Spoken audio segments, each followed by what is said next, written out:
തിരക്കിട്ട് ഉദ്ഘാടനം ചെയ്തെങ്കിലും വൈറ്റില ബസ് ടെർമിനലിൽ ഇനിയും ബസ്സുകൾ കയറി തുടങ്ങിയിട്ടില്ല. ഈ മാസം അവസാനത്തോടെ ആദ്യഘട്ടത്തിന്റെ പണി പൂർത്തിയായ ശേഷം മാത്രമായിരിക്കും ടെർമിനൽ കേന്ദ്രീകരിച്ച് സർവീസുകൾ ആരംഭിക്കുകയുള്ളൂ.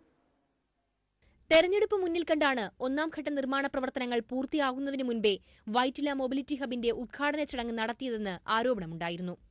പുതിയ ബസ് ടെർമിനലിൽ വൈറ്റില സർക്കുലർ സർവീസ് നടത്തുന്ന 2 ലോ ഫ്ലോർ ബസ്സുകൾക്ക് പ്രവേശനമുണ്ടാകുമെന്നും സിറ്റി സർവീസുകൾ മാർച്ച് അവസാനത്തോടെ ടെർമിനലിലേക്ക് മാറ്റുമെന്നും ഉദ്ഘാടന ചടങ്ങിൽ പ്രഖ്യാപനമുണ്ടായി.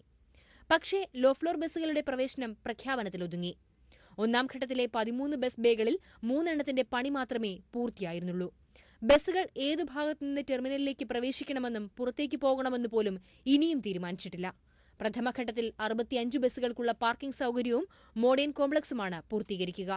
തിരക്കേറിയ ജംഗ്ഷനായ വൈറ്റിലയിലെ ഗതാഗതക്കുരുക്ക് പരിഗണിച്ച് ബസ്സുകൾക്ക് റൂട്ട് അനുവദിക്കുന്നതിനായുള്ള നാറ്റ്പാക്കിന്റെ പഠന റിപ്പോർട്ട് ഈ മാസം പുറത്തുവരും. അതിനുശേഷം മാത്രമേ ടെർമിനൽ കേന്ദ്രീകരിച്ച് സിറ്റി സർവീസുകൾ ആരംഭിക്കൂ.